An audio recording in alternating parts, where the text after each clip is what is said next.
Of course, the rumors are out there, but we don't respond to rumors. We respond to facts. And as investigators attempt to build a full timeline of the teen's movements and whereabouts that weekend, this photo showing Wells at a pool party has been circulating widely online and has been shared by his family's attorney. The FBI doesn't join a drowning case, but they just joined this one.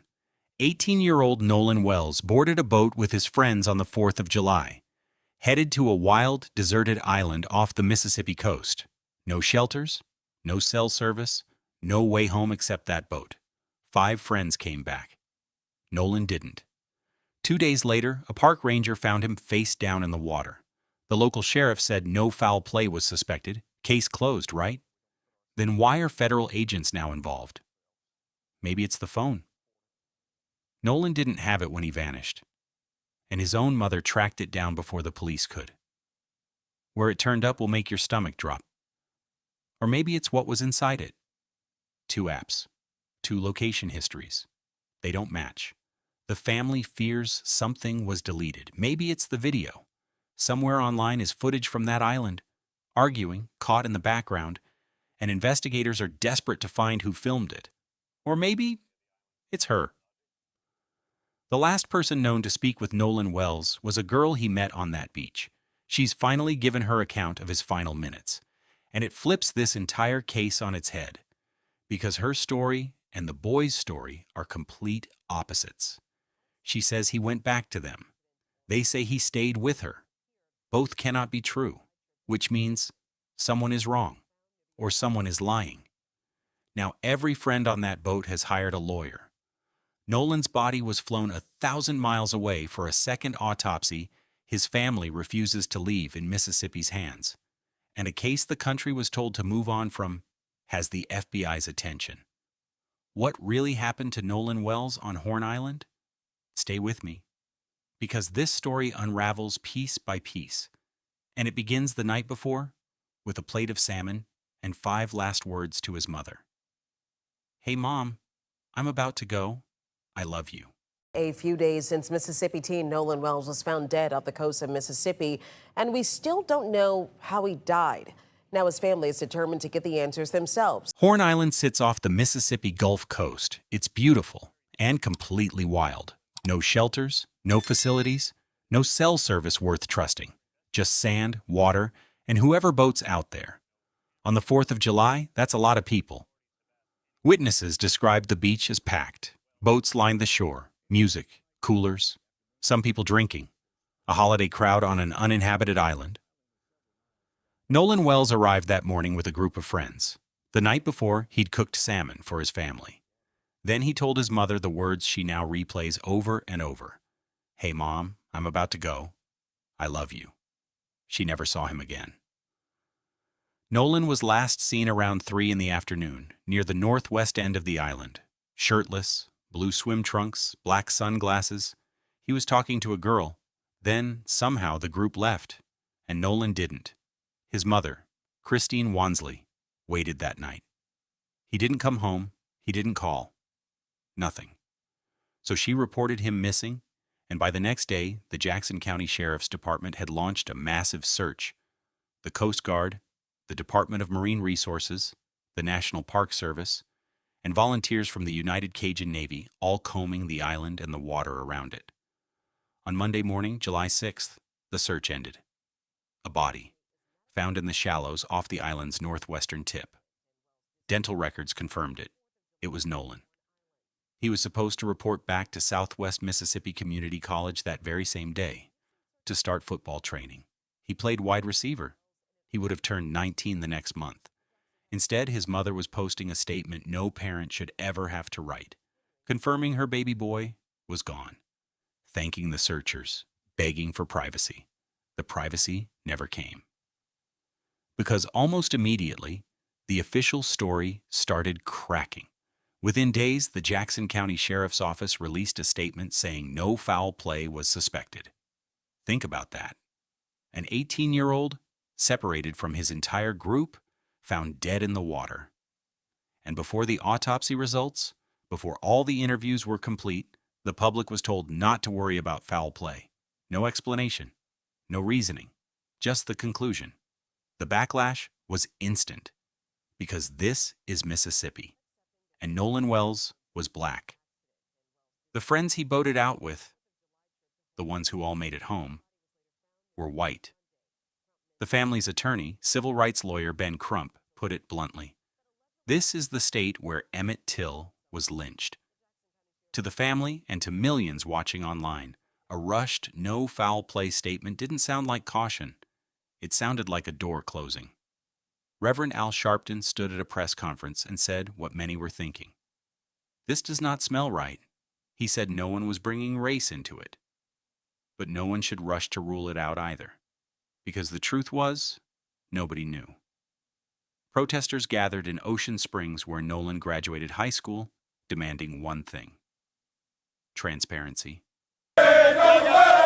The goal of today's protest, I feel like, would be just to say his name. Yes, sir, Nolan Wells. For me, this means a whole lot because I have my kids in this community too. Hey, hey, Nolan Wells. I'm a mom, I have 2 sons, so it hit home for me. Law enforcement analysts would later say the sheriff's wording was probably just clumsy, that what he likely meant was there were no immediate, obvious signs of foul play. But by then, the damage was done.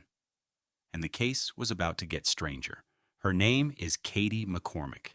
She's the young woman Nolan was seen talking to in his final known moments. And to be clear, she is not a suspect. By every account, she is a cooperating witness. Her mother, Gracie McCormick, confirmed publicly that Katie had spent time with Nolan on the island that day, and that the family has been in contact with Nolan's family ever since. But it's what Katie reportedly said that turned this case on its head. According to her account, she was with Nolan until her parents came to pick her up. She says Nolan then headed back toward the boat, back to the same friends he came with. As far as she knew, he made it there safely. Now hold that thought, because the boys on the boat tell it the other way around. According to their account, Nolan told them he was staying behind, to keep talking to the girl. Do you see it? She says he went back to them. They say he stayed with her. Ben Crump called it what it is, a contradiction. Both stories place the responsibility for Nolan's whereabouts on the other party. Both stories end with an 18-year-old alone on a remote island as the boats pulled away. And only one of those stories can be true. That contradiction is why this case refuses to die down. It's the reason a young woman's witness account, quiet, simple, relayed through her family, landed like a bombshell. And it's not the only thing that doesn't add up. Nolan Wells was 18. Ask yourself, when was the last time you saw an 18-year-old voluntarily separate from his phone? Nolan didn't have his phone with him when he disappeared. That alone raised eyebrows. But what happened next raised more. His mother didn't wait for investigators. She opened Life 360, the family tracking app, and followed the signal herself. According to attorney Ben Crump, the phone was located at the home of one of the boys, reportedly the one whose family owned the boat. The parents found their son's phone before the police did, and when they got into it, the questions multiplied. The family says the location history left them confused. They compared the phone's movements across 2 different apps, Life 360 and Snapchat. The 2 records didn't match, and the parents have said openly that they fear messages or images may have been deleted from the device. To be clear, none of that has been confirmed as evidence of wrongdoing. There may be innocent explanations. Apps log location differently. A forgotten phone ends up on a boat, the boat goes home, the phone goes with it. Possible. But when your son is dead and the timeline is already contradicted, possible is not the same as answered. Then came the video. A close friend of Wells, Trayston Shepard, says the group spent the day swimming and drinking. Well, we were just having fun all day, and then as the day went on, people started to drink more and people started to get more drunk. As tips poured in, the sheriff's office made a public request that stopped people cold. They asked for original, unedited photos and videos from the northwest tip of Horn Island, and they used a specific phrase, particularly those depicting alleged altercations. Altercations. That word came from law enforcement, not TikTok, not rumor pages. Investigators also said they were trying to track down the original poster of a video in which arguing can be heard in the background. And they asked anyone who witnessed a disturbance on the island that day to come forward. So was Nolan in a fight? His mother says that wouldn't be like him at all. She says Nolan hated physical fights, that he didn't even like arguments.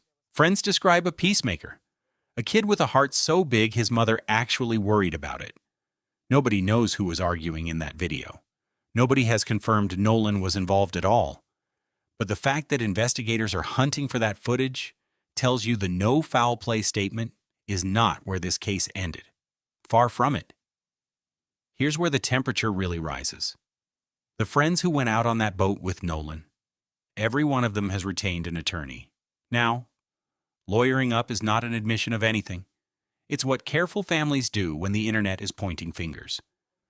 The sheriff has said the friends were cooperating, and that early interviews suggested Nolan simply chose to stay, assuming he'd catch a ride back with someone else. But Ben Crump sees it differently. He says he can't even speak to the young men anymore because of their legal representation, and he can't verify how much they're actually cooperating. He's also raised the question haunting the family. If the races were reversed, 3 black teenagers, 1 white boy found dead, would the investigation look this patient? Meanwhile, the family stopped waiting on Mississippi.